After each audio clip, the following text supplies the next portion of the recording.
VHPS అంటే వికలాంగుల హక్కుల పోరాట సమితి ఆధ్వర్యంలో రాష్ట్ర వ్యాప్తంగా నిరసన కార్యక్రమాలను పిలుపునివ్వడం జరిగింది. ఆ పిలుపుకు గౌరవ పద్మశ్రీ మందకృష్ణ మాదిగ గారు ఆదేశాల మేరకు ఈ కార్యక్రమాలు చేపట్టడం జరుగుతుంది.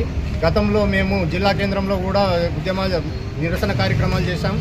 అలాగే ఈరోజు కూడా మాకు పార్టీ హైకమాండ్ ఆదేశాల మేరకు ప్రతి మండల హెడ్ క్వార్టర్లో తహసీల్దార్ కార్యాలయం ముట్టడి కార్యక్రమం ఉన్నందున ఈరోజు మేము తహసీల్ కార్యాలయం ముందు నిరసన కార్యక్రమాలు చేపడుతున్నాం.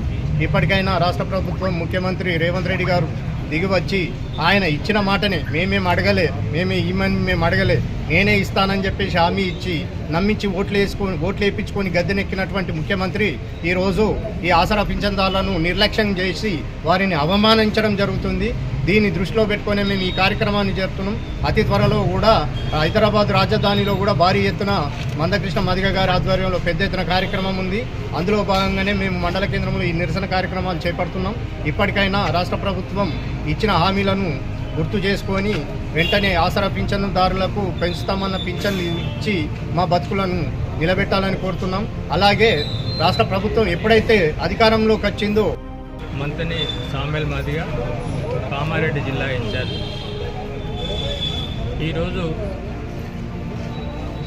గౌరవ ప్రస్తుత ముఖ్యమంత్రి రేవంత్ రెడ్డి గారు ఎన్నికల ముందు కాంగ్రెస్ అధికారంలోకి వస్తే వికలాంగుల పెన్షన్ 6,000, వృద్ధులు వితంతులు ఇతర చేయుత పెన్షన్దారుల పెన్షన్ను 4,000 పెంచుతామని చెప్పి హామీ ఇవ్వడం జరిగింది.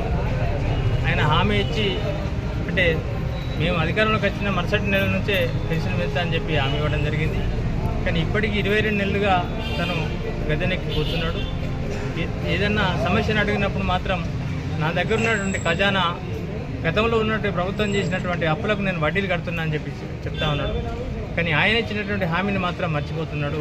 ఆ కట్టేటువంటి అప్పులు ఎవరికి కడుతుండో మనకు తెలియదు. కానీ ఇక్కడ మాత్రం వీళ్ళకు ఇచ్చినటువంటి మాటను మాత్రం కేవలం పెన్షన్ల మీద బతికేటువంటి పేద వర్గాలకు పొట్టలు కొడుతున్నటువంటి విషయాన్ని మేము గుర్తు చేస్తూ ఉన్నాం. కాబట్టి ఇప్పటికైనా మేము అనేక సందర్భాల్లో ముఖ్యమంత్రి గారికి ఈ విషయాన్ని గుర్తు చేయడం జరిగింది. ఇప్పుడు ఉద్యమ రూపాన్ని తీసుకున్నాం. ఈ ఉద్యమ రూపంలో భాగంగా ఈరోజు MRO కార్యాలయం ముందు ముట్టడి జరుగుతూ ఉన్నది. ఇప్పటికైనా ఆయన ఇచ్చినటువంటి మాట నిలబెట్టుకోకపోతే రాబో రోజుల్లో జరిగే పరిణామాలకు ముఖ్యమంత్రి బాధ్యత వహించాల్సి వస్తుందని చెప్పి మేము హెచ్చరిస్తాం.